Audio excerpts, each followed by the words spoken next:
Bismillah. Assalamualaikum warahmatullahi wabarakatuh. Innal hamdalillah nahmaduhu wa nasta'inuhu wa nastaghfiruh wa na'udzu billahi min shururi anfusina wa min sayyiati a'malina. Man yahdihillahu fala mudilla lahu wa man yudlil fala hadiya lahu. Ashhadu an la ilaha illallah wahdahu la syarika lah wa ashhadu anna Muhammadan abduhu wa rasuluh. Ya ayyuhalladzina amanu taqullaha haqqa tuqatih wa la tamutunna illa wa antum muslimun. Ya ayyuhan nasu taqu rabbakumul ladzi khalaqakum min nafsin wahidah wa khalaqa minha zawjaha wa batha minhuma rijalan katsiran wa nisaa. Wattaqullaha alladzi tasaaluna bihi wal arham innallaha kana 'alaikum raqiba. Ya ayyuhalladzina amanu taqullaha wa qulu qawlan sadida yuslih lakum a'malakum wa yaghfir lakum dhunubakum wa man yuti'illaha wa rasulahu faqad faza fawzan 'azima. Amma ba'd. Fa inna asdaqal hadithi kitabullah wa khairal hadi hadi Muhammadin sallallahu alaihi wasallam wa syarrul umur muhdatsatuha wa kullu muhdatsatin bid'atun wa kullu bid'atin dhalalatun wa kullu dhalalatin finnar. Ayuhal ikhwah, barakallahu fikum. Syukur kita kehadirat Allah Rabbuna Jalla fi'ula. Allah yang memberikan kita nikmat sehingga pada detik ini, kesempatan ini, Allah masih memberikan kita rahmatnya untuk bisa hadir di halaqah ilmu ini. Inilah nikmat yang besar setelah nikmat iman dan Islam. Setelah nikmat, Masya Allah, kita dikenalkan dengan sunnah ini adalah nikmat menuntut ilmu. Banyak orang yang beragama Islam tapi tak kenal dengan sunnah dan tidak istiqamah di atas sunnah Nabi SAW. Banyak orang yang kenal dengan sunnah tapi hanya sekedar kenal dengan sunnah namun tidak mau belajar ilmu agama. Makanya Al-Imam Ibnul Qayyim menyebutkan hidayah itu bertingkat-tingkat. Allahu Akbar. Hidayah itu bertingkat-tingkat. Mau kita mendapatkan hidayah untuk lebih tingkat yang lebih, tingkat selanjutnya tidak ada jalan lain daripada jalan menuntut ilmu, mempelajari ilmu. Maka jangan jauh-jauh kita dari para ulama. Fas'alu ahla dzikri in kuntum la ta'lamun. Bertanya kepada ahli Quran dan sunnah jika kamu tidak tahu. Terus belajar. Sampai kapan kita belajar? Ma'al mahbara ilal maqbara. Senantiasa berteman dengan tinta hingga kematian, hingga sampai datang ajal kita. Karena ilmu adalah ibadah, aktivitas ilmu adalah ibadah, menuntut ilmu adalah ibadah. Wa'bud rabbaka hatta ya'tiyakal yakin. Beribadahlah kepada Rabbmu sampai datang kematian. Allahu Akbar. Terus bahkan di antara para ulama kita, ketika mereka ditanya, apakah kira gerangan yang engkau inginkan? Sekiranya Allah berikan kesempatan untuk hidup kembali, semoga Allah Ta'ala jadikan saya penuntut ilmu hadis. Allahu Akbar. Inilah ilmu. Kebutuhan kita terhadap ilmu seperti kebutuhan, lebih butuh ketimbang makan dan minum. Kebutuhan kita terhadap ilmu lebih daripada kebutuhan kita terhadap udara dan nafas kita. Ilmu yang diwariskan dari Nabi SAW. Itulah kiranya yang perlu kita luruskan niat kita untuk mencari ridha Allah. Karena ilmu ini, aktivitas mencarinya adalah ibadah. Luruskanlah niat kita hanya ingin mencari ridha Allah. Ingatlah di mana Rasul menyebutkan, man ta'allama ilman mimma yubtagha bihi wajhullah la yata'allamuhu illa aradan bihi minad dunya lam yajid arfal jannati yaumal qiyamah. Barang siapa yang menuntut ilmu yang seharusnya dia mencari ilmu itu untuk mengharapkan wajahnya Allah, dia bisa berjumpa dengan Allah, di mana orang-orang beriman wujuhun yauma idzin nadhira ila rabbiha nadhira.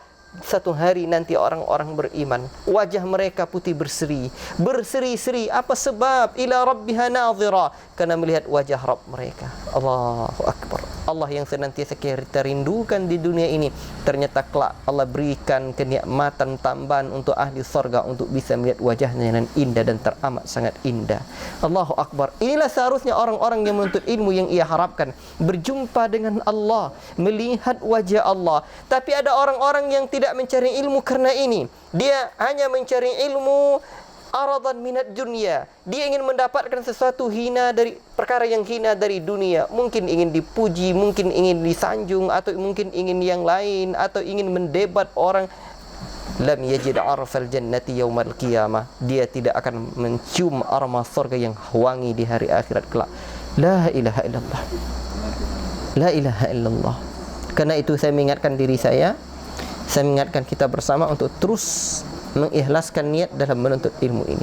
Ma'alatu syai'an ashuddu alaina min niyati. Tidak ada perkara yang paling sulit kita obati. Aku obati, kata Sufyan, daripada perkara niat ini. Terus niat kita karena Allah. Ma kana lillahi fahuwa abqa. Sesuatu yang karena Allah itu yang ia akan berkekalan, apapun itu. Allahu akbar. Salawat dan salam kepada Rasulullah sallallahu alaihi wasallam. Rasul rindu dengan kita. Satu hari Rasul katakan para sahabatnya, aku rindu dengan saudara-saudara kita.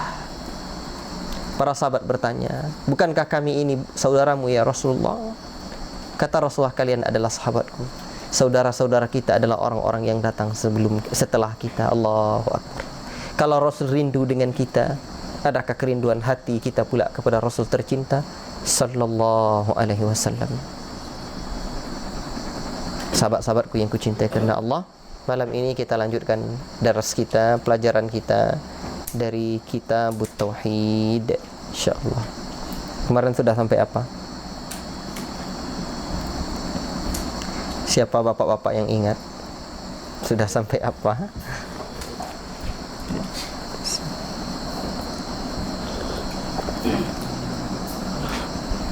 Yang saya tanya bapak-bapak, sampai ya apa kemarin? Menuntut ilmu itu bukan untuk anak muda saja, untuk kita yang tua-tua ya juga menuntut ilmu. Sampai apa Pak? Ingat Mas lagi?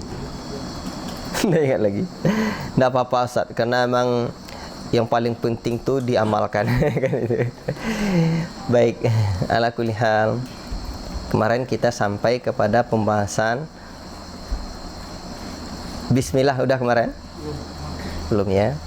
Berarti biografi Syekh. Kemudian setelahnya apa lagi? Setelahnya apa lagi?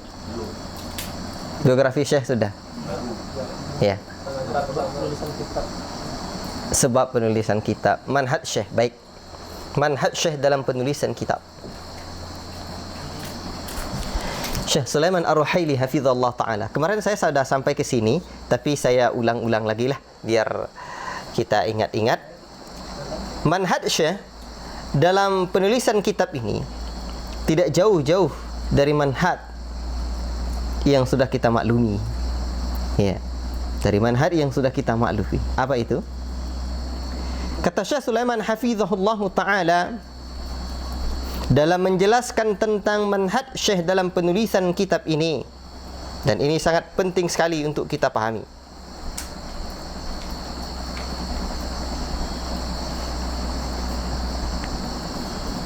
Ay yastadilla bil Qur'ani was sunnah wa aqwalis sahabah. Annahu yastadillu bil Qur'ani was sunnah wa aqwalis sahabah. Sesungguhnya penulis kitab ini, Kitabut Tauhid, apa namanya? Terus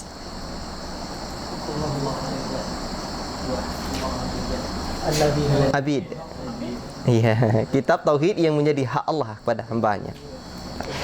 Sesungguhnya penulis ini yastadillu, beliau berdalil rahimahullahu taala bil Qur'ani was sunnah wa aqwalis sahabah, dengan Quran dan sunnah dan perkataan-perkataan para sahabat Nabi sallallahu alaihi wasallam. Dan ini penting sekali.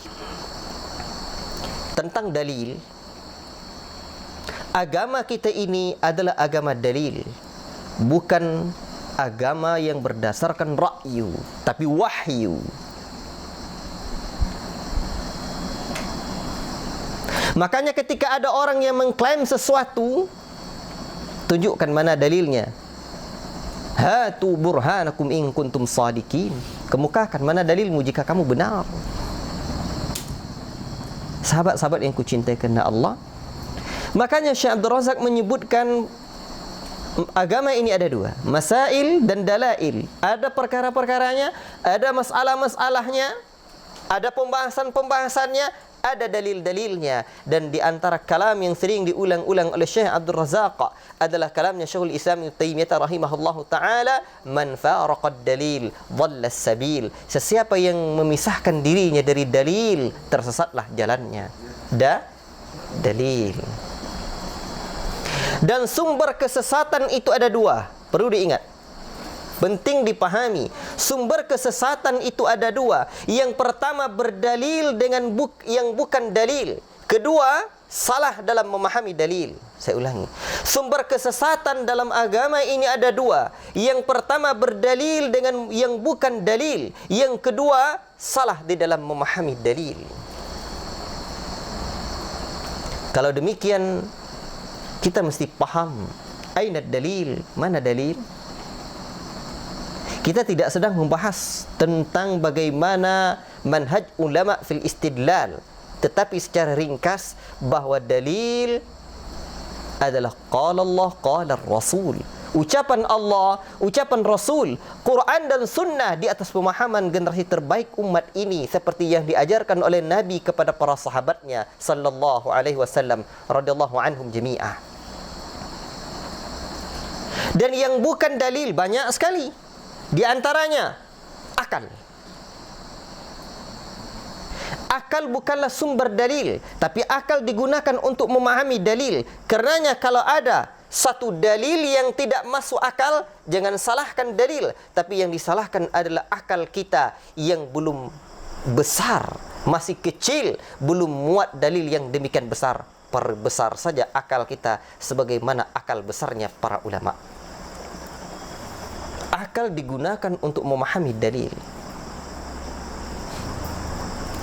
tetapi bukanlah sebagai rujukan dalil, bukan sebagai dalil. Kalau belum masuk akal, berarti akal kita yang perlu diperbesar, yang perlu diperbesar. Baik, yang kedua yang bukan dalil apa lagi? Kemarin juga dah saya sebutkan. Yang bukan dalil kedua adalah perasaan. Rasa-rasa tak seperti itu. Itu tuh. Asasun dah lomak. Kalau rasa-rasa bukan dalil untuk agama, tapi rasa-rasa dalil untuk masakan, ya lomak adinya. Lomak sambal rumah rupo. Enak masakan istrinya, itu dalil untuk masakan. Itu rasa-rasa. Baik. Yang bukan dalil lagi apa?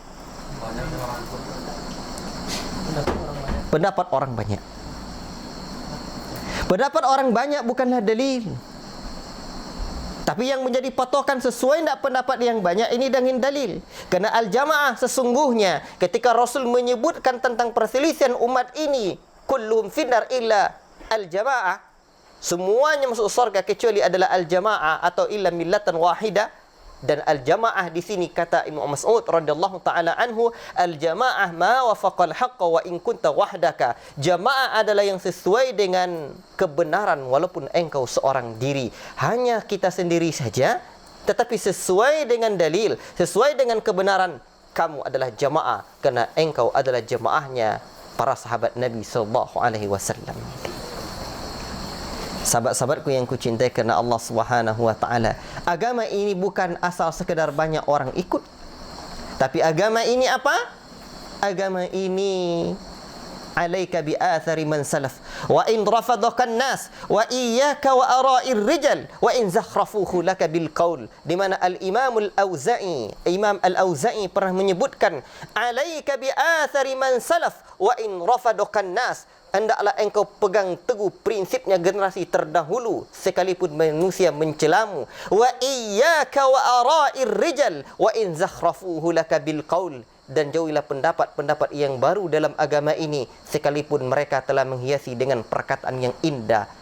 Indah dilihat, enak terasa, banyak pengikutnya, plus banyak pula mungkin uangnya. Sekiranya tidak di atas generasi terbaik umat ini, tidak berkesesuaian dengan al-haqqa, jauhi. Apa lagi yang bukan dalil? Mimpi. Mimpi. Mimpi bukan dalil. Satu hari dulu saya pernah dalam mimpi yang ini, saya bermimpi berjumpa dengan Nabi Muhammad. Paginya saya termenung. Apa iya tadi malam? Lama saya termenung dan menganalisa mimpi saya ini. Akhirnya saya mendapatkan sebuah kesimpulan dan saya ceritakan kepada istri saya bahawa mimpi saya itu bukanlah Nabi Muhammad sallallahu alaihi wasallam. Karena saya melihat dalam mimpi saya ini, di mana Nabi itu saya lihat 2 kali. Satu, sedang ambil wudu. 2, saya salat di belakang Nabi ini. Dan waktu itu Nabi yang dalam mimpi ini datang dari arah kiblat dengan sorbannya yang putih, dengan wajahnya yang putih luar biasa. Kalau Allah tak beri saya hidayah, saya betul-betul meyakini bahawa ini adalah Nabi Muhammad sallallahu alaihi wasallam. Tidak. Kalau keindahan wajah luar biasa. Lalu dari sisi apa saya tidak bisa menemukan bahawa itu bukanlah Nabi? Karena di saat itu ini saf jamaah belum rapi. Belum rapi. Dan ternyata Nabi yang dalam mimpi tadi sudah memulai angkat takbir dan mengimami salat kaum muslimin. Dan dalam riwayat-riwayat kita dapatkan Nabi tidak memulai salatnya sebelum merapatkan safnya kaum muslimin, merapikan safnya kaum muslimin. Sudah saya pastikan bahawa ini bukanlah Nabi sallallahu alaihi wasallam. Tapi dahulu ada orang yang cerita sama saya, Ustaz, saya dah pernah jumpa mimpi Nabi katanya. Tapi Nabi itu tidak mau dia lihat wajahnya sama saya katanya. Dia cuma perlihatkan bahunya sama saya. Atas dasar apa dia bisa mengatakan, Nabi cuma melihat kan memperlihatkan bahunya sama dia. La ilaha illallah. Oleh sebab itu indah sekali apa yang dijelaskan oleh Syekhuna Abdul Razak dalam Syarah Sama'il Muhammadiyah, dalam kitab Sunan At-Tirmizi yang menceritakan tentang sifat-sifat Nabi sallallahu alaihi wasallam, fisik dan akhlaknya ini. Bab awal Nabi, bab awal Al-Imam At-Tirmizi menjelaskan tentang ciri-ciri sifat fisik Nabi.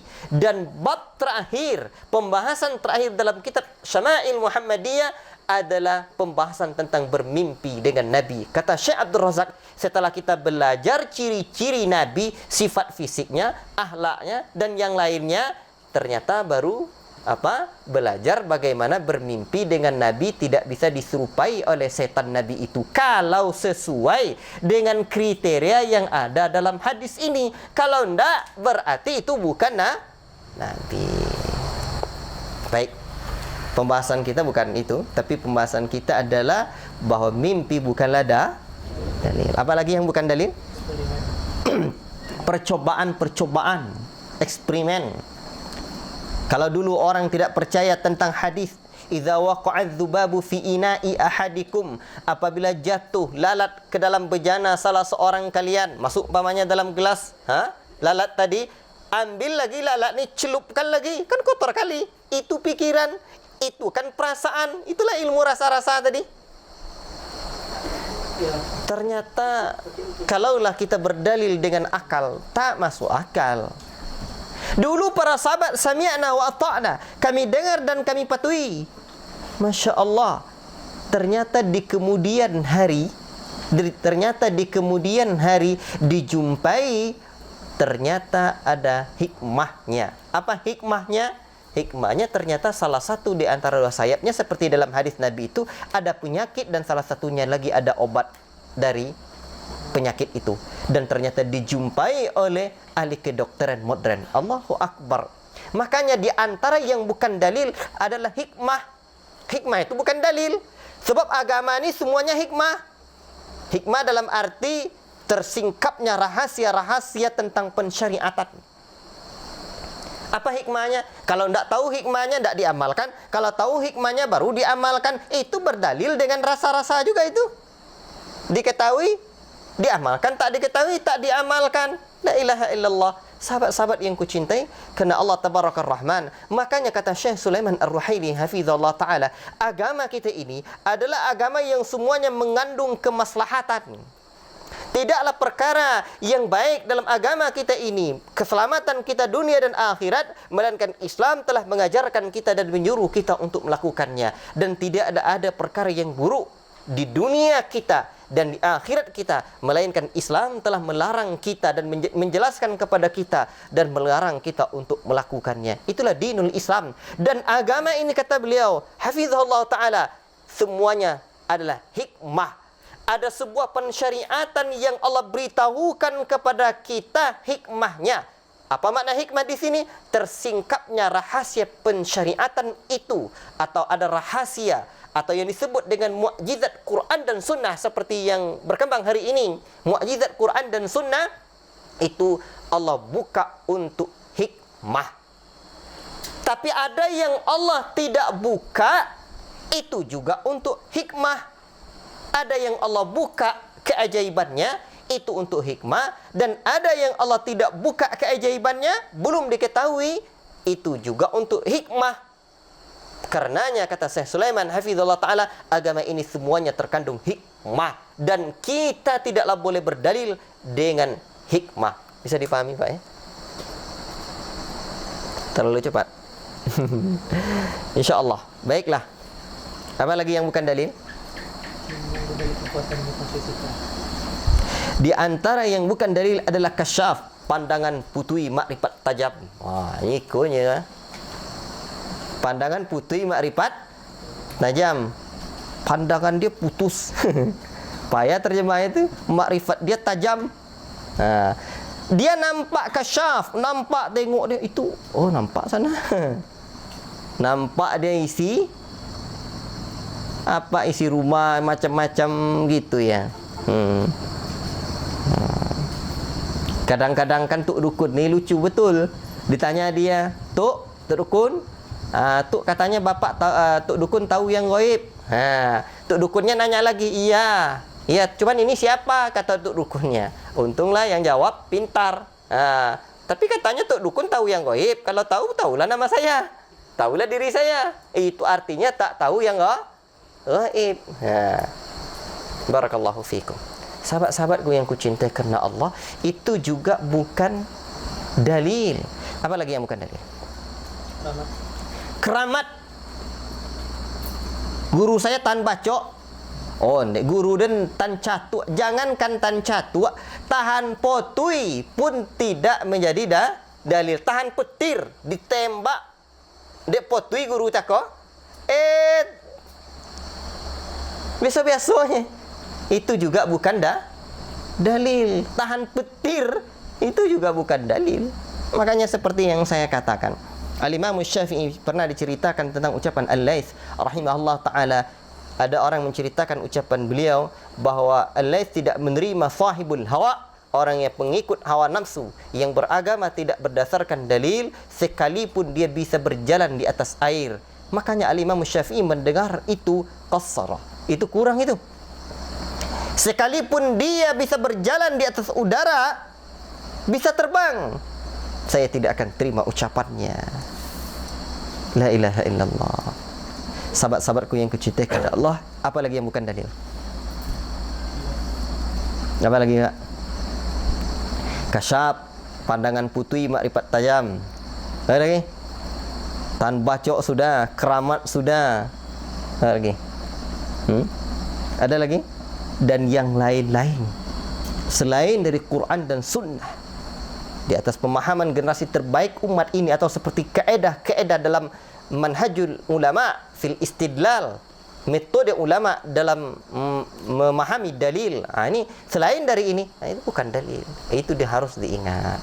Makanya apapun permasalahannya, kita harus ingat di mana Allah Subhanahu wa taala telah mengajarkan kita untuk senantiasa istiqamah di atas dalil. La tuqaddimu baina yadayillahi wa rasulih.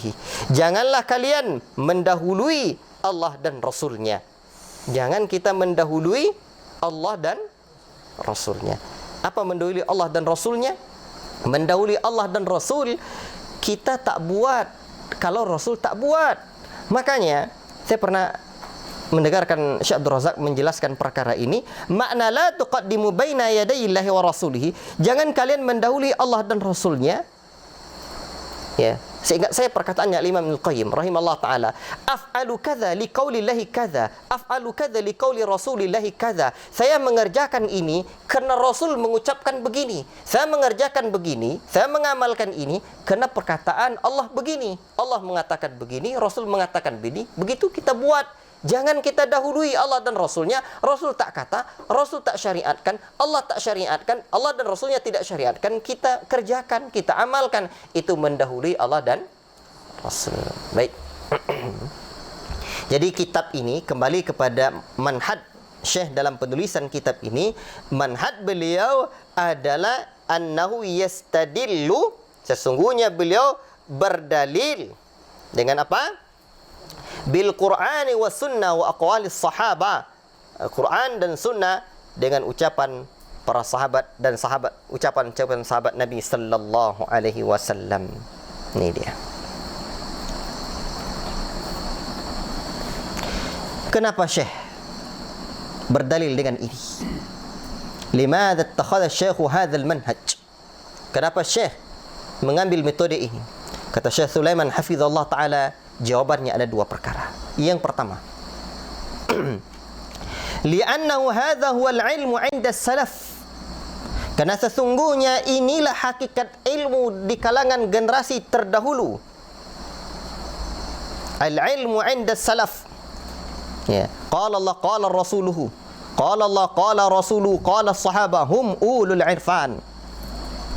Di mana ucapan Allah, ucapan Rasul dan ucapan sahabat, kerana mereka lah orang yang arif, mereka lah orang yang banyak ilmunya. Saudara-saudaraku yang kucintai kerana Allah Subhanahu wa taala, itu hakikat ilmu. Ya, ilmu itu ini. Yang kedua, kerana inilah yang akan mengantarkan kita untuk taslim, bisa menerima atau berserah diri kepada Allah, betul-betul menyerahkan diri kepada Allah dan tidak menyelisihi Allah. Hanya dengan cara ini, dengan mengikuti Quran, mengikuti sunnah, dan yang seperti diajarkan oleh Allah, oleh Rasul kepada para sahabat Nabi sallallahu alaihi wasallam. Kerana orang-orang yang menyelisih Quran dan menyelisih sunnah, tentu dia tidak, ini namanya tidak berserah diri kepada Allah dan Rasulnya. Maka hakikat dari raditu billahi rabba wa bil islami dina wa bi Muhammadin sallallahu alaihi wasallam nabiyya wa rasulah, di sini aku ridha Allah sebagai Rabbku, Muhammad sebagai nabiku, Islam sebagai agamaku. Di sinilah Allahu akbar. Baik, sahabat-sahabatku yang kucintai kerana Allah Subhanahu wa taala, dan kita mesti ingat, la yusliha atau lan yusliha akhirah hadhil ummah illa bima aslaha bihi awalaha. Tidak akan pernah elok umat akhir zaman kecuali apa yang telah pernah membuat umat terdahulu menjadi elok. Tidak akan pernah baik umat akhir zaman kecuali apa yang telah menjadikan umat terdahulu menjadi baik. Ini mesti kita ingat. Maka ilmu itu menyampaikan ucapan para sahabat. Sahabat itu, mereka agama ini rekomendasi kita seperti apa? Mungkin sudah saya terangkan ya. Khairul qurun pada majlis-majlis sebelumnya sudah ada saya terangkan khairul quruni qarni. Belum ya. Ini penting sekali ya. Kita dalam agama ini ya ikhwan, agar kita menjadi baik, baik cara dakwah kita, cara yang lainnya mengikuti generasi terdahulu dari kalangan para sahabat Nabi sallallahu alaihi wasallam. Dan perkataan Rasulullah sallallahu alaihi wasallam, khairun nasi qarni thumma alladhina yalunahum thumma alladhina yalunahum. Sebaik generasi, sebaik-baik manusia adalah orang yang semasa denganku, para sahabat, orang yang mengikuti Nabi, kemudian satu kurun lagi setelahnya tabi'in, kemudian satu kurun lagi setelahnya itulah tabi'ut tabi'in. Inilah orang yang dekat masanya dengan Nabi, pendahulu kita dari kalangan umat ini. Inilah orang-orang yang pemahamannya benar, jernih, mendalam, penyerahan dirinya kepada Allah luar biasa. Kalaulah kiranya kita soal air saja butuh yang murni dan jernih, bagaimana dengan pemahaman agama?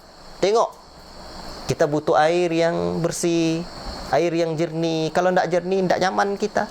Begitu pula di sungai, orang ngambil air, itu dicarinya dulu di mana tempat yang bersih airnya. Dan kalau di sungai, air yang bersih adalah yang ada di hulunya. Coba tengok air yang di hulu, tidak banyak kotoran-kotoran di sana. Airnya jernih, pasirnya pula putih, airnya sejuk, ikannya pula banyak, udaranya segar. Itu kalau air sungai berada di hulu. Agama ini demikian pula kiranya. Agama ini yang jernih, yang bersih, yang Masya Allah indah adalah apa yang ada di hulunya. Dan hulunya agama ini, generasi ini adalah para sahabat Nabi sallallahu alaihi wasallam. Wallahu taala alam bisawab. Baik. Ini tentang manhajus syekh, tentang perkara ini. Baik. Kemudian kemarin yang sudah sampai pembahasan ini ya, tapi belum saya jelaskan. Berarti ini sekarang sudah kita jelaskan. Lalu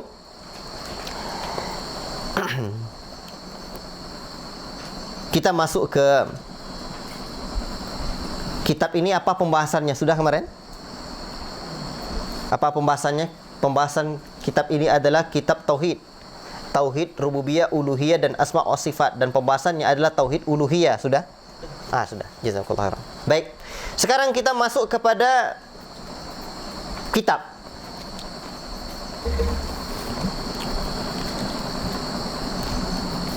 Qala al-musannif rahimahullahu ta'ala. Berkata penulis kitab ini, semoga Allah Ta'ala merahmatinya. Rahimahullahu ta'ala, itu ungkapan untuk orang yang sudah meninggal dunia. Secara umum, artinya semoga Allah Ta'ala merahmatinya. Rahimahullahu ta'ala. Baik. Kalau orang yang masih hidup, hafizahullahu ta'ala, semoga Allah Ta'ala menjaganya. Tapi kalau ada juga penulis menyebutkan rahimakumullah, itu juga boleh. Itu maknanya, semoga Allah Ta'ala mengampunimu dan merahmatimu. Seperti perkataan Syekhul Islam Muhammad bin Abdul Wahhab juga dalam kitabnya Thalathatul Usul, i'lam rahimakallah annahu yajibu alaina ta'allum arba'i masail, atau thalath masail, dan seterusnya. Ketahuilah semoga Allah Ta'ala merahmatimu. Dan makna rahmat di sini, semoga Allah mengampuni dan merahmatimu. Baik. Bismillahirrahmanirrahim. Dengan menyebut nama Allah yang Maha Pengasih lagi Maha Penyayang.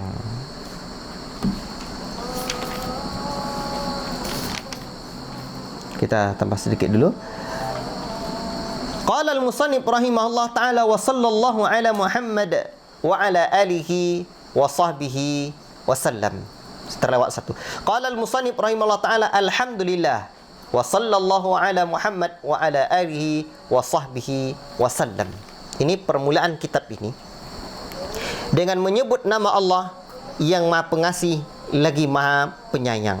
Di sini dimulai oleh para ulama kitab mereka dengan basmalah. Apa sebabnya? Setiap kitab dimulai oleh para ulama dengan menyebutkan nama Allah Subhanahu wa taala. Ada beberapa hikmahnya. Ada beberapa sebabnya. Yang pertama, mengikuti firman Allah Subhanahu wa taala, di mana Al-Qur'an dimulai dengan Bismillahirrahmanirrahim. Bismillahirrahmanirrahim. Dan yang kedua, mengikuti sunnah Rasulullah sallallahu alaihi wasallam, di mana Rasulullah sallallahu alaihi wasallam juga menulis suratnya dengan Bismillahirrahmanirrahim, seperti surat Rasul kepada raja-raja yang beliau dakwahi ketika itu. Dan yang ketiga, apa sebabnya para ulama juga menulis Bismillahirrahmanirrahim di awal kitabnya? Tradisi ulama-ulama sebelumnya juga menuliskan Bismillahirrahmanirrahim. Ya. Dan untuk apa? Itu apa sebabnya? Terus untuk apa? Untuk apanya? Yang pertama, memohon pertolongan Allah Subhanahu wa taala. Dan yang kedua, agar berkah. Sebab keberkahan ini penting sekali dalam hidup ini, ayyuhal ikhwah, barakallahu fiikum. Tapi tidak semuanya harus Bismillahirrahmanirrahim kita ucapkan. Sebab ada yang bukan sampai Ar-Rahman Ar-Rahim, hanya cukup dengan bismillah saja. Dan ada yang dengan doa yang lain, sambungan yang lain, seperti keluar rumah, bismillahi tawakkaltu 'ala Allah la haula la quwata illa billah. Terus bismillah apa lagi? Kalau menyembelih hewan, bismillahi Allahu akbar. Terus apa lagi bismillah yang lain? Masuk masjid, bismillahi wassalatu wassalamu ala rasulillah. Allahumma aftah li abwabir rahmatik. Bukan dengan bismillahirrahmanirrahim.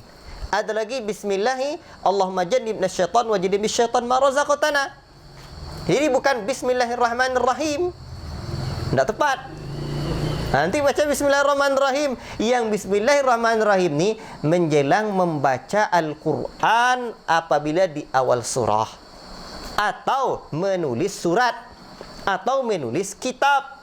Inilah yang dengan bismillahirrahmanirrahim. Jangan pula nanti dibaca doa yang tadi, yang seharusnya yang tadi dibaca bismillahirrahmanirrahim. Ini ada penempatannya. Kalau di kala pagi, bismillahilladzi la yadurru ma'asmi syai'un fil ardi wala fis sama' wa huwas samiul alim. Ini yang perlu diingat. Baik. Lalu Syekh melanjutkan setelah bismillahirrahmanirrahim ini dengan alhamdulillah, segala puji hanya milik Allah Subhanahu wa taala. Wa sallallahu ala Muhammad, dan salawat kepada Nabi kita Muhammad, wa ala alihi, dan keluarganya dan sahabatnya, wa sallama, dan serta salam. Ayyuhal ikhwah, barakallahu fikum. Dalam syarah kitab Tauhidnya Syekh Sulaiman hafizallahu taala, beliau menyebutkan bahwa tentang awal kitab ini itu ada dua riwayat. Dalam sebagian nuskhah atau naskah itu bismillahirrahmanirrahim kitabut tauhid, alhamdulillah wassalatu wassalamu ala Muhammadin wa ala alihi wa sallama. Beliau menyebutkan setelah bismillah alhamdulillah dan salawat serta salam. Ya.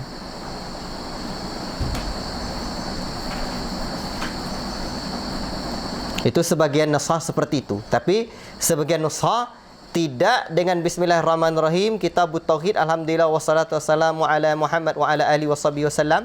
Dia tidak lengkap seperti itu. Barakallahu fikum. Kemudian di sini Syekh memulainya dengan setelah menyebutkan bismillah, basmalah, kemudian dengan alhamdulillah, segala puji hanya milik Allah Subhanahu wa taala. Ya. Kita juga diajarkan oleh Allah dalam suratul Fatihah untuk memujinya.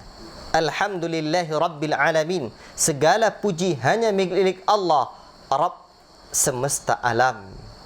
Sahabat-sahabatku yang kucintai kerana Allah Subhanahu wa taala, ini pujian dengan hati, dengan lisan, dan juga dengan anggota badan. Pujian yang sesungguhnya, bukan hanya sekedar manis di lisan, sementara tersimpan racun syirik yang berbisa di hati kita. Tidak.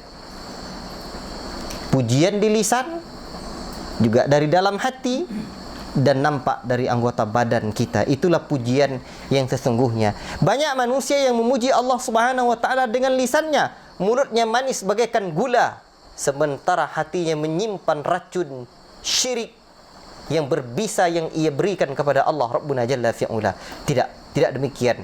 Pujian hanya untuk Allah Subhanahu wa taala dengan lisan dan juga dengan hati serta anggota badan. Saya tidak panjang menjelaskan perkara ini. Wa sallallahu ala Muhammadin wa ala alihi wa sahbihi wasallam. Serta salawat kepada Muhammad dan keluarganya dan sahabatnya serta salam. Salawat ikhwan. Apa makna salawat? Salawat itu ada salawat kita kepada Nabi dan ada salawat Allah kepada Nabi. Seperti dalam firman Allah, innallaha wa malaikatahu yusalluna 'alan nabi ya ayyuhalladzina amanu sallu 'alaihi. Di mana Allah menyebutkan sesungguhnya Allah dan para malaikatnya bersalawat kepada Nabi, dan bersalawatlah kalian. Sallu 'alaihi, salawatlah kalian kepada Nabi. Allah dan malaikatnya saja bersalawat kepada Nabi. apalagi kita. Makna salawat Allah kepada Nabi adalah salatullahi ala abi thana'uhu alaihi 'indal malaika. Salawatnya Allah kepada hambanya, itu maknanya adalah pujian Allah kepada hambanya itu di sisi para malaikatnya. Berarti makna Allah bersalawat kepada Nabi, Allah memuji-muji Nabi di hadapan para malaikatnya. Itu makna salawat Allah kepada Nabi. Adapun salawat kita kepada Nabi sallallahu alaihi wasallam adalah doa kebaikan buat Nabi sallallahu alaihi wasallam. Kita mendoakan kebaikan buat Nabi sallallahu alaihi wasallam. Doa malaikat juga demikian. Wa salatul malaikat doa. Abu Aliyah rahimahullah taala menyebutkan salawatnya malaikat itu adalah doa. Jadi doa itu makna salawat malaikat. Doa dan salawatnya kita juga adalah mengandung doa. Barakallahu fiikum. Ya, ini mudah-mudahan bisa dipahami. Tetapi apabila kita berdoa dengan salawat ini untuk Nabi sallallahu alaihi wasallam, bersalawat kita kepada Nabi satu kali, Allah balas salawat kita itu dengan 10 kali. Berarti salawat kita kepada Nabi, kita mendoakan Nabi dan Allah bersalawat kepada kita 10 kali dengan salawat yang kita lakukan itu. Berarti maknanya adalah Allah memberikan apa? Pujian atau rahmatnya kepada kita 10 kali. Allahu Akbar. Itu kan luar biasa. Seperti dalam hadis, man shalla alayya wahidatan sallallahu alaihi ashran. Barang siapa yang bersalawat kepadaku satu kali, maka Allah Subhanahu wa taala bersalawat kepadanya sebanyak 10 kali. Rawahu Muslim. Sebagaimana dalam hadis riwayat Imam Muslim. Itulah keuntungannya. Berarti seperti apa? Seperti mengisi air dalam gelas, sudah ada apa? Piring di bawahnya. Kita isi ke bawah juga. Lah penuh. Ya. Sudah apa? Penuh gitu. Barakallahu fiikum. Baik. Cukup tidak kita jelaskan lagi. Ya, memadai penjelasannya insyaallah taala. Kemudian wa sallallahu ala Muhammadin wa ala alihi, dan kepada keluarga beliau. Ya, keluarga beliau dan sahabat-sahabatnya. Siapa sahabat Nabi? Sahabat Nabi adalah orang yang berjumpa dengan Nabi, kemudian beriman kepada Nabi serta wafat dalam keimanannya. Itu sahabat itu. Orang yang berjumpa dengan Nabi, kemudian beriman kepada Nabi, dan dia mati dalam keadaan keimanannya. Kalau dia tidak berjumpa dengan Nabi, sekalipun sezaman dengan Nabi, sekalipun beriman kepada Nabi, maka dia tidaklah disebut dengan sahabat. Seperti siapa? Uwais Al-Qarani. Uwais Al-Qarani. Dia hidup sezaman dengan Nabi sallallahu alaihi wasallam. Bahkan Nabi sallallahu alaihi wasallam memuji-mujinya. Bahkan Nabi mengabarkan tentang keberadaan Uwais yang ada di negeri Yaman itu kepada Umar bin Khattab. Kalau kalian berjumpa nanti dengan Uwais, mintalah doa kepada Uwais. Allahu Akbar. Tetapi Uwais tidak berjumpa dengan Nabi, sehingga Uwais tidaklah disebut dengan sahabat Nabi sallallahu alaihi wasallam. Walaupun Uwais pernah pergi kota Madinah, melampiaskan kerinduannya kepada Nabi setelah sekian waktu, sekian lama. Uwais kena baktinya kepada ibunya sehingga dia tidak bisa berjumpa dengan Nabi, tidak bisa tinggalkan ibunya. Namun satu waktu dia izin kepada ibunya mengizinkan ia pergi ke Madinatul Munawwarah. Dan ternyata saat itu Uwais, apa nak dikata, takdir Allah telah menetapkan Uwais tidak menjumpai Nabi di kota Madinah. Rasulullah sallallahu alaihi wasallam sedang berada di luar kota Madinah ketika itu. Itu takdir Allah. Allahu Akbar. Baik, itu di antara orang yang bukan sahabat Nabi. Kemudian sekalipun sezaman dengan Nabi, jumpa dengan Nabi, tapi tidak beriman kepada Nabi, ini juga bukan sahabat. Ini juga bukan sahabat.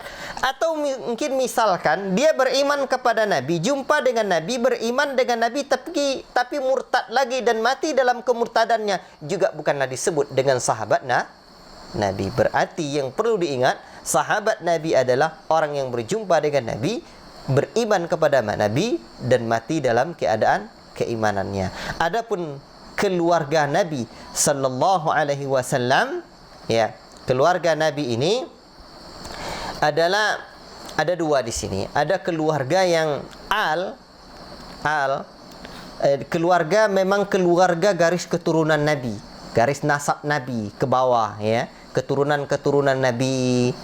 Itu keluarga Nabi. Tapi ada juga makna yang lain, bisa juga disebut wa ala alihi. Itu maknanya adalah atba'u ala dinihi, adalah orang-orang yang mengikuti Nabi, mengikuti agama Nabi, sebagaimana yang dijelaskan oleh Al-Imam Ahmad rahimahullahu ta'ala. Dan juga yang lain menyebutkan termasuklah kandungan ini adalah orang-orang yang mengikuti agama Nabi sallallahu alaihi wasallam. Wallahu ta'ala a'lam bissawab.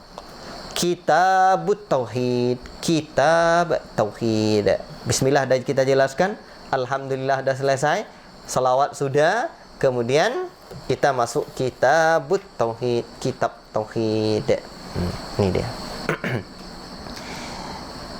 Tentang pembahasan tauhid, kayaknya tidak kita terangkan karena sudah sering. InsyaAllah kita masuk. Kitab ini terdiri dari beberapa bab. Kitab ini terdiri dari beberapa bab, ya. Dan dalam hal ini kita perlu mengetahui, ya, ada berapa bab, sehingga kalau membaca buku itu yang paling penting cara baca buku dulu. Jangan hanya sekedar baca saja. Dibaca dulu muqaddimahnya, dibaca daftar isinya, ditengok belakangnya. Sehingga kemarin kita ada ikut cara baca kilat cepat gitu ya. Ternyata juga begitu caranya. Jadi para ulama mengajarkan kita juga baca muqaddimahnya, tahu kita kemana arah buku itu. Kemudian kita juga baca baca daftar isinya, sehingga tergambar. Ibaratnya kita punya database, ada database kita. Ini dia. Nanti kalau kita beli buku, Pak, beli buku semuanya, kadang orang nanya sama saya, ini dah terbaca semuanya. Ya ikhwan, al-ilmu ka bahrin zakhirin. Ilmu itu bagaikan lautan yang luas, maka ambillah yang inti-inti dan yang paling pentingnya. Itu dia. Jadi tidak bisa kita, kalau kita baca semua buku yang kita beli itu tidak tepat cara baca buku itu. Maka cara membaca buku, dia ada buku yang fardu ain untuk kita baca, selesaikan dari kulit sampai ke kulit.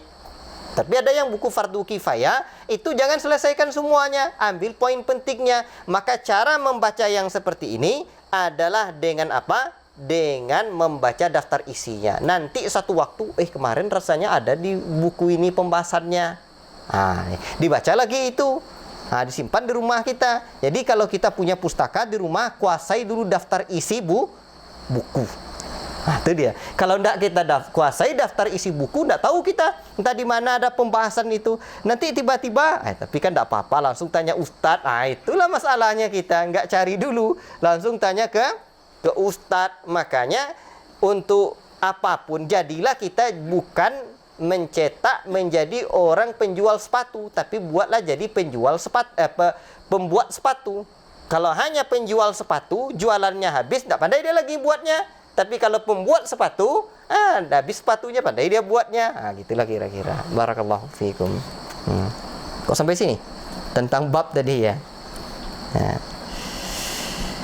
Baik. Bab yang ada dalam kitab ini adalah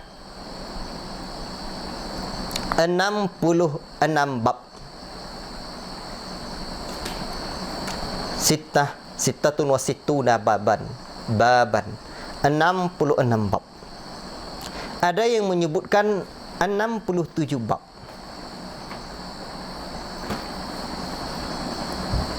Tetapi kata Syekh Sulaiman hafizallahu taala, yang bagian awal ini itulah bukanlah bab kitab. namun hanyalah li'anna al-awwala laysa baban wa innama madkhal. Kata beliau, yang pertama itu bukanlah bab namun adalah pengantar kitab ini. Apa yang pengantar itu? Ini dia yang pengantarnya. Kitabut Tauhid wa qaulillahi ta'ala wa ma khalaqatul jinna wal insa illa liya'budun. Tidaklah aku ciptakan jin, firman Allah Ta'ala, tidaklah aku ciptakan jin dan manusia melainkan untuk beribadah kepadaku. Jadi ini bukan bab yang pertama, tapi walaupun ada pendapat yang lain menyebutkan ini bab yang pertama, tapi kata Syekh Sulaiman hafizahullah taala, ini adalah pengantar kitab. Cuman saya teringat, siapa Syekh Sulaiman ini kok sering kali saya menyebutnya. Ini di antara ulama yang saya sangat mencintainya karena Allah Subhanahu wa taala. Dahulu awal-awal saya belajar sunnah ini, akhirnya saya pertama kali duduk di majelis beliau adalah di Kota Batu dalam daurah. Beliau ketika itu menjelaskan Kitabul Fitan dalam Sahih Muslim. Masya Allah, saya betul-betul menikmati penjelasan yang beliau yang luar biasa. Sering kali air mata saya menetes, saking Masya Allah saya mendapatkan sosok seorang alim Rabbani rasanya. Dan ketika saya beri rezeki pergi umrah dan juga pergi haji, saya selalu sempatkan untuk hadir di majelis beliau. Kitab-kitab dan penjelasan beliau luar biasa, ya. Nama beliau Syekh Sulaiman Ar-Ruhaili hafizahullah taala, dan beliau ngajar di Masjid Nabawi, ya. Baik, saya sering menyebut beliau karena di antara rujukan saya dalam penjelasan kitab Tauhid ini adalah kitabnya Syekh Sulaiman Ar-Ruhaili ini, hasil dari transkrip ceramah beliau. Baik. Namun yang pasti, inilah pelajaran kita yang pertama dalam kitab ini. Setelah basmalah, alhamdulillah, salawat tadi, ini pelajaran kita yang pertama. Wa ma khalaqatul jinna wal insa illa liya'budun. Tidaklah aku ciptakan jin dan manusia melainkan untuk beribadah kepadaku. Sahabat-sahabatku yang kucintai karena Allah, saya anjurkan buka, yang punya handphone, buka ayat yang mulia ini. Silakan buka surah Az-Zariyat ayat 56. Cari itu, buka handphonenya, surah Az-Zariyat ayat 56. Sekarang kan tak pakai apa lagi? Quran, mushaf masih sangat kurang di sini di masjid kita ini. Ya, masalah kita ini. Az-Zariyat silakan dibuka 56. Silakan. Biar nampak. Kalau dulu kan ngaji pakai kitab, sekarang ngaji pakai handphone, ya. Silakan dan buka. Dan nampak, ya? Mudah-mudahan.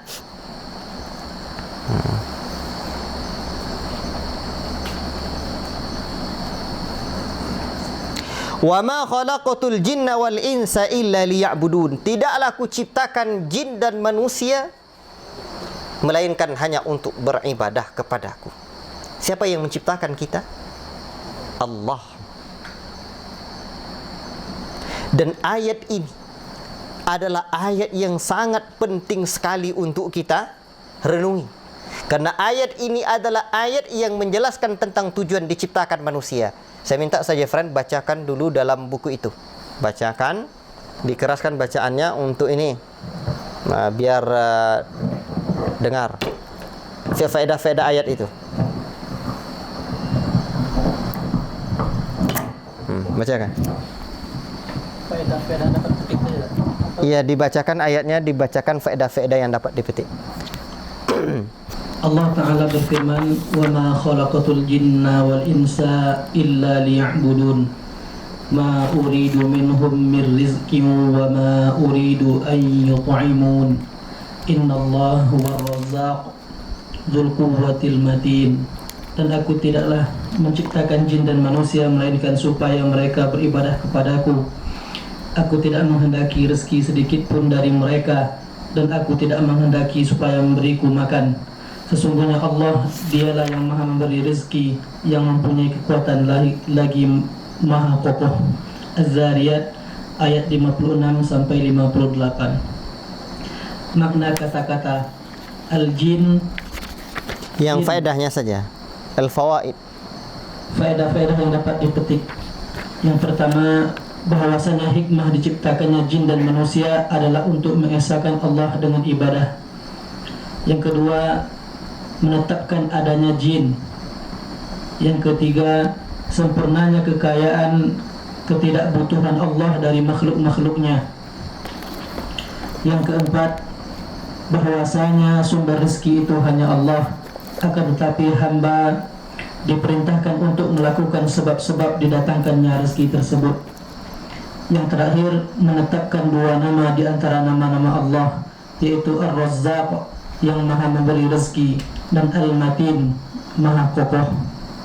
Ya, ini saya sangat anjurkan sekali untuk kita miliki kitab ini. Ini kitab Al-Jadid Syarah Kitab Tauhid. Ini kitab sangat ringkas sekali dalam menjelaskan kitab Tauhid ini, sehingga kita dapat nanti ayatnya, dapat kita faedahnya.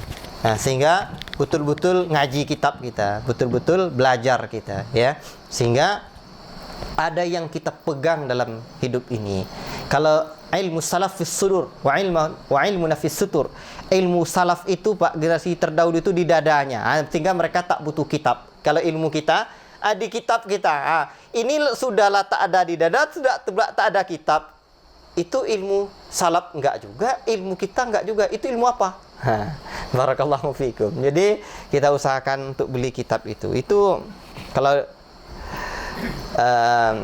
nabung sehari 5.000, sebulan dah 150.000 itu. Enggak sampai sebulan nabung 5.000 sehari. Ada dapat kitab itu. Tapi saya bukan jual kitab. Baik. Kenapa kita penting bahas ayat ini? Sekarang, Pak, ada satu hal yang hilang di tengah-tengah masyarakat kita. Ada satu hal yang hilang di dunia pendidikan kita. Ada satu hal yang wajib dan urgen, yang pertama dan utama untuk kita tanamkan dalam diri kita dan diri generasi kita. Apa itu? Konsep manusia diciptakan. Konsep manusia ini hidup. Inilah sekarang yang hilang, Pak. Sehingga terombang-ambing hidup kita. Tidak jelas kemana arahnya. Tidak jelas. Tidak sempurna diberikan konsep itu. Sahabat-sahabatku yang kucintai karena Allah Subhanahu wa taala. Sekolah sekarang, saya tidak perlu memberikan datanya, karena saya juga di antara yang saya dalami adalah islamisasi tentang ilmu sains ini, termasuk juga pelajaran-pelajaran sejarah, ya. Kita islamisasi. Ini sejarah di buku SD begini, ilmu sains IPA, IPS atau matematika di buku ini, ya. Jadi di buku-buku sejarah, termasuk juga buku biologi, itu asal usul manusia ini berasal dari kera, ya. Ini konsep datang dari dunia kapitalis, datang dari barat. Ujung dari pelajaran ini, peradabannya adalah peradaban Yahudi dan Nasara. Hidup mereka itu hidup hanya untuk mengejar materi. Nah, inilah yang terjadi sekarang di sekolah-sekolah. Anak-anak kita tidak diberikan konsep utuh manusia itu seperti apa. Sehingga tidak nampak mereka. Galau, kacau. Bayangkan itu. Tengok anak-anak sekarang itu. Kecil dimanja, remaja nakal, besar brutal, dewasa takut istri pula. Nah, itulah keadaannya. Sahabat-sahabatku yang kucintai karena Allah Subhanahu wa taala. Karena tidak jelas konsep manusia itu. Islam mengajarkan kita untuk memahami konsep manusia, konsep hidup, dan konsep yang lainnya. Di antara konsep manusia yang penting kita pahami adalah untuk apa tujuan kita diciptakan. Kemudian perjalanan hidup manusia ini. Asal manusia ini siapa? Bukan berasal dari kera, tapi Allah yang menciptakan kita dan berawal dari nenek moyang kita Nabi Adam yang Allah Ta'ala ciptakan. Jelas. Kemudian dari masa ke masa, perjalanan anak manusia. Jadi di antara ilmu atau materi pembelajaran dalam konsep manusia ini yang penting kita pahami dan penting kita ajarkan dalam dunia pendidikan dan anak-anak kita adalah perjalanan manusia. Manusia ini dahulu awal diciptakan Nabi Adam begini. Kemudian manusia ini diciptakan sekarang dalam alam rahim janin. Dan prosesnya dari begini, kemudian sampai sini, itu jelas. Kemudian manusia matinya, setelah manusia jadi anak-anak, kemudian jadi dewasa, kemudian jadi orang tua, manusia ini mati. Perjalanan manusia sejak dicabutnya ruh itu, sampai ruh itu dibawa naik ke langit, kemudian masuk ke alam kubur, kemudian datang hari kiamat. Kemudian perjalanan manusia dari hari kiamat ini sampai alam keabadian sorga dan neraka harus jelas. Ketika ini tidak jelas Pak, tidak nampak kita tujuan hidup kita. Saya ulangi. Ini namanya al-bidayah wan nihayah. Permulaan penciptaan manusia dan bagaimana akhir kesudahan hidup manusia ini. Harus jelas konsep kita. Makanya di antara pelajaran yang ingin saya berikan ini kan baru pembahasan tentang tauhid ini. Tentang bagaimana tauhidullah, termasuk yang ingin saya berikan, dan ini juga bagian dari kurikulum wajib kita buat di pondok kita, adalah perjalanan manusia ke akhirat. Kita ambil dari buku Hadimul Ladzat, penghancur kelezatan. Itu kita menjelaskan bagaimana manusia ini, sejak manusia ini dicabut ruhnya, sampai kiamat, sirat, tahapan-tahapan itu. Sehingga jelas Pak, nampak hidup kita ini. Hakikat hidup kita itu kemana? Hakikat hidup kita itu apa? Nampak kita. Sekarang tidak nampak kita. Makanya ketika Allah menyebutkan wasta'inu bis-sabri was-salah wa innaha lakabiratun illa 'alal khashiin. Minta tolonglah kamu dengan sabar dan salat dalam setiap permasalahan hidup ini. Wa innaha lakabiratun illa 'alal khashiin. Dan sesungguhnya salat itu sungguh berat kecuali bagi orang-orang yang khusyuk. Apa makna khusyuk itu? Allah melanjutkan, alladzina yadhunnuna annahum mulaqu rabbihim. Mereka adalah orang yadhunnun. Al-Imam As-Sa'di menjelaskan makna yadhunnun ay yastayqinun. Makna yadhunnun adalah mereka betul-betul meyakini bahwa mereka akan berjumpa dengan Rabb-nya. Berarti orang bisa salat adalah orang yang bisa khusyuk. Dan orang yang khusyuk adalah orang yang meyakini bahwa hidupnya akan berakhir dengan kematian dan akan berjumpa dengan Allah untuk mempertanggungjawabkan semua perkara yang ada dalam hidup ini. Berarti konsep manusia itu harus jelas. Harus nampak bukan hanya di akal kita, tapi masuk sampai di hati kita. Hidup ini Pak, orang semuanya tahu kita diciptakan Allah. Kita hidup ni ada Rabb kita. Masyarakat kita juga tahu. Tapi tidak masuk sampai ke dalam hati.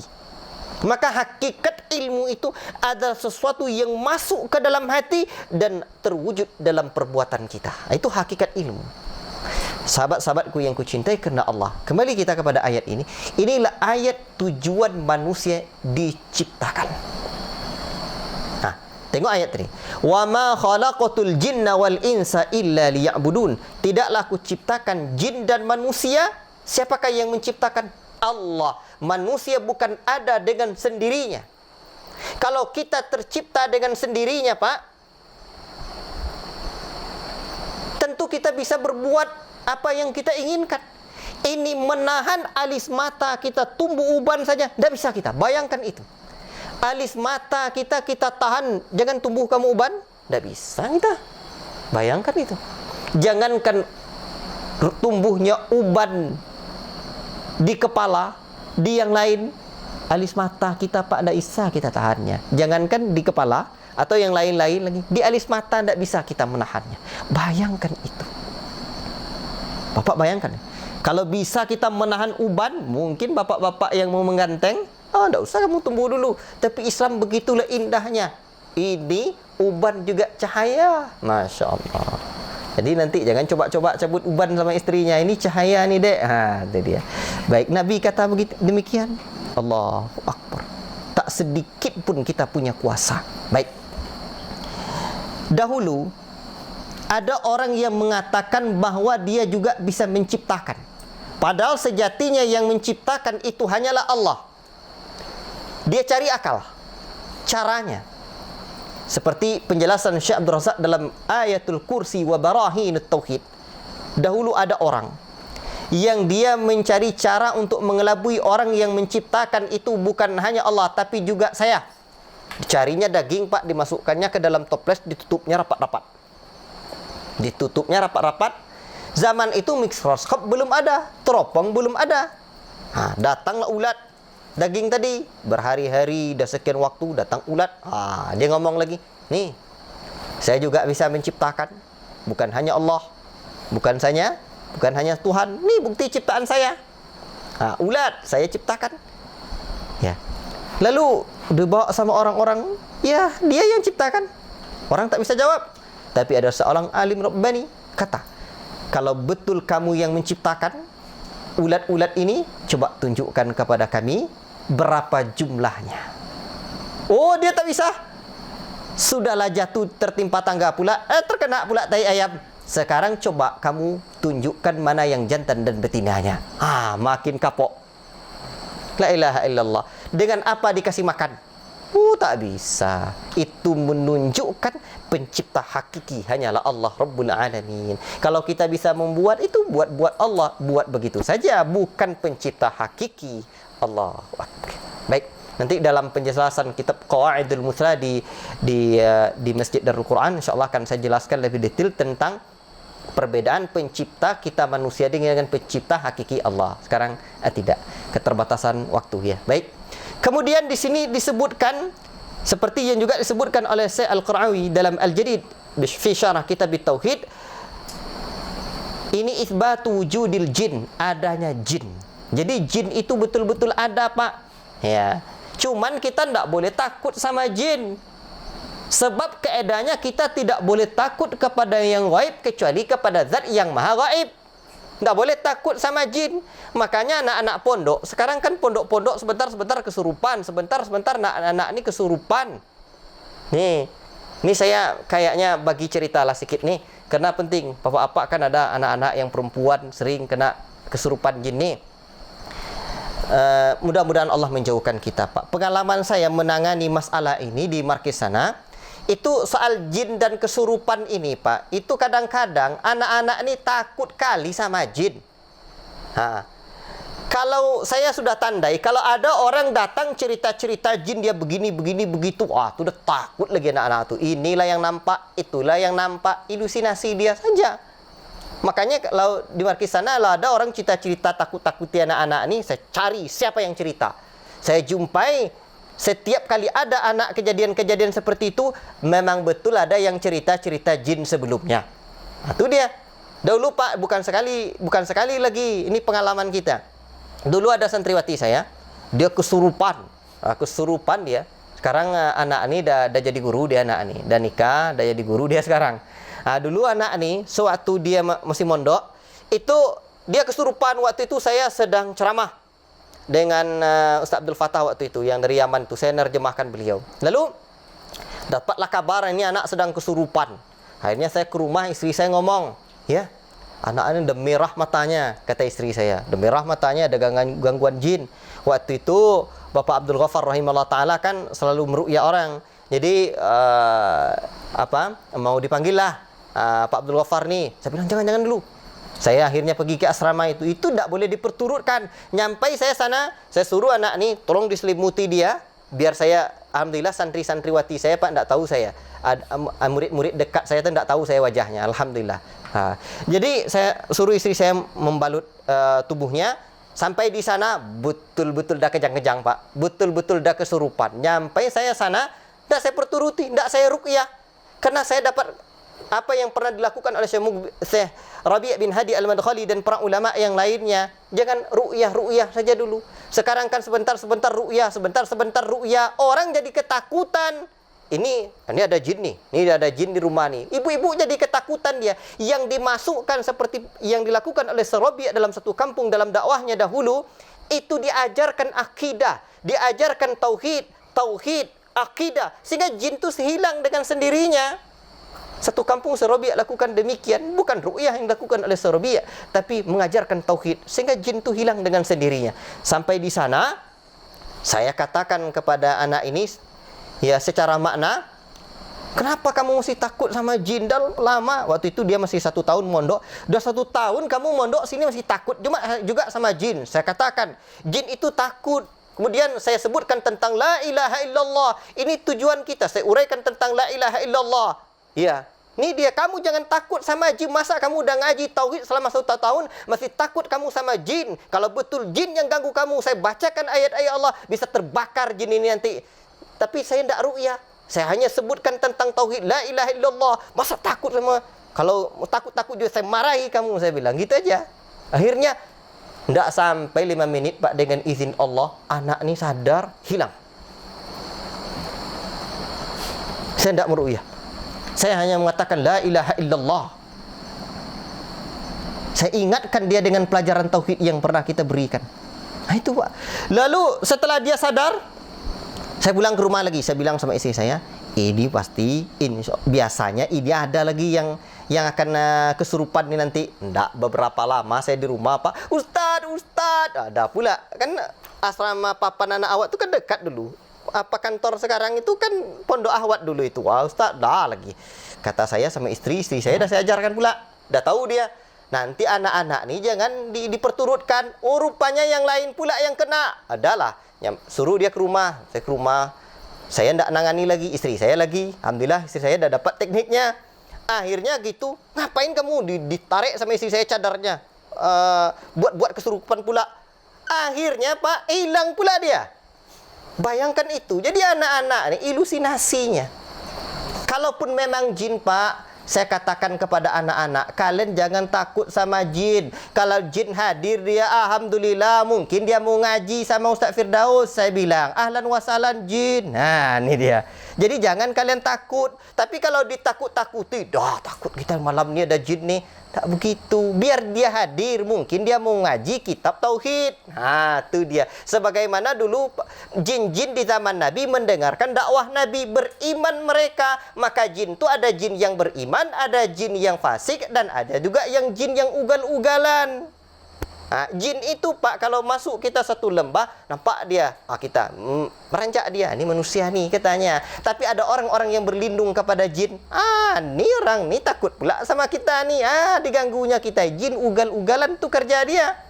Terakhir, tahun lalu ya, ada pula di pondok sana, ada seorang anak, laki-laki pula tuh, ada kesurupan pula. Ada kesurupan anak nih, diru'ya pula sama seorang ustadz. Terdengar sama saya, dapat berita. Mana saya waktu itu? Akhirnya datang saya, ustaz tuh masih meru'yah, enggak peduli saya lagi. Saya tarik anak ni, apa pula ru'yah sini, saya bilang. Saya sini. Komat. Saya bilang. Terus komat. Alhamdulillah saya letakkan anak ni solat samping saya. Habis solat saya tengok saya enggak ada lagi. Itu dah 2 tuh, Pak. Mau cerita yang lain, ada anak satu lagi. Enggak ada lagi habis solat tuh dia. Jadi yang awalnya ndak kesurupan diruya sama ustaz tu entah macam-macam dia. Nah itu, ada satu lagi. Anak tu waktu itu kesurupan. Saya waktu itu sedang pergi ceramah dengan Syekh ke Kota Kandis. Beritahu saya anak ni kesurupan. Saya pulang. Malam besok tu saya dah di pondok akan jumpa sama saya. Begitu jumpa sama saya, memang seperti orang kesurupan. Saya bilang, kamu jangan tipu-tipu saya. Dah bisa kamu tipu-tipu saya. Kamu jangan dibuat-buat penyakit, saya bilang.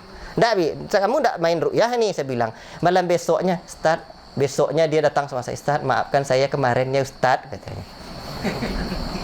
Bapak-bapak jangan tertipu. Ini yang perlu diingat-ingat nih. Terbaru, biar banyak lah. Karena saya dengar anak-anak lipat kain yang mondok-mondok itu banyak kena ini, ya. Atau di pondok yang lain ada yang seperti itu, ya. Ingat ini. Ada pula anak kejar-kejar ke rumah saya, Ustaz, di pondok ahwat yang sekarang, yang tempat yang sekarang, rupanya ada anak kesurupan. Namanya apa? Lia, anak kecil umur 7 tahun, tidak salah saya. Sampai sana, saya tengok, saya mau marah, dan saya bawa apa waktu itu? Mau marah, masa takut sama jin? Sampai sana rupanya anak kecil. Rupanya anak kecil takut sama jin. Iyalah, saya tanya, bukan dia rupanya yang takut sama jin, kakak-kakaknya. Saya tanya, Lia, kenapa kamu nak? Saya tanya, kamu sakit? Enggak Ustaz, katanya. Saya rindu, kangen sama adik, kangen Lia sama adik Lia. Emangnya adik kamu di mana? Adik Lia dah meninggal Ustaz, katanya. Hah? Yang iya tadi, kata kakak-kakaknya, iya tadi Ustaz, dia seperti orang kesurupan. Nah, ini perlu belajar tauhid, bukan dikasih ru'yah. Nah, itu dia. Ini enggak, Pak. Nah, saya tak panjang tentang jin ini, walaupun dah panjang. Bismillah. Tidak, saya perpanjang lagi, alhamdulillah. Nah, inilah. Saya payah untuk menjelaskan sesuatu itu dikit-dikit kali.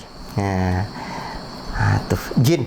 Jadi jin ini tujuan dia diciptakan, Pak, untuk beribadah juga kepada Allah. Ingatkan dia. Itu yang paling penting, ajarkan dia tauhid, bukan main ru'ya-ru'ya dulu. Sekarang seakan-akan yang ru'ya-ru'ya ni, agama ni ru'ya saja. Tuh dia, ni ada jin ini. Tuh dia. Ini ada pula teorinya, digini-gini kan. Ni ada jin ni, cobalah. Iyalah, mak-mak takut dia, dah lemah juga mentalnya. Stop yang seperti itu. Ajarkan tauhidullah. Itu dia. Baik. Wa ma khalaqtul jinna wal insa illa liya'budun. Tidaklah kuciptakan jin dan manusia kecuali beribadah kepadaku. Kalau sekiranya di Napan ini ada jin-jin sekarang yang hadir atau yang belum dengar, panggil kawan-kawannya. Jin-jin yang lain duduk di majelis ini, kita belajar agama. Kita akan dapat rahmat yang akan Allah liputi kita. Jangan takut-takut. Santri-santri nampak umpamanya nampak jin nanti, ini mau belajar kayaknya nih sama Syekh Ahmad. Monggo. Itu dia. Baik. Kemudian manusia diciptakan untuk beribadah kepada Allah. Kata para ulama, makna liya'buduni di sini ini adalah liyuwahhiduni, untuk mentauhidkan aku. Ini makna liya'buduni, untuk mentauhidkan aku. Itulah sebabnya dituliskan oleh Syekh di sini Kitabut Tauhid. Ini awalnya karena makna liya'buduni di sini adalah untuk mentauhidkan aku. Wallahu taala a'lam bissawab. Saya telah berpanjang-panjang, pembahasan ayat ini belum bisa kita sempurnakan, sudah 8:30. Ya, mungkin kita tidak terlalu fokus kepada Kitabut Tauhidnya, tapi mudah-mudahan berfaedah. Biarlah kita pelan-pelan, tapi mudah-mudahan mendalam kita memahami. Tadi saya sebenarnya sudah siapkan materi tentang al-ibadah, ya, ta'rifuha, qawaiduha, dhawabituha, wa kamaluha. Ibadah, definisinya, kaedah-kaedahnya dan kesempurnaannya. Mudah-mudahan pekan selanjutnya saja, insyaallah taala. Cukup sekian dari saya. Mohon maaf saya tidak lanjutkan dulu karena waktu sudah lama terpakai, dan kalau ada pertanyaan dipersilahkan. Cukup sekian dari saya. Wassallallahu wasallam ala nabiyina Muhammad wa ala alihi washabbihi ajma'in.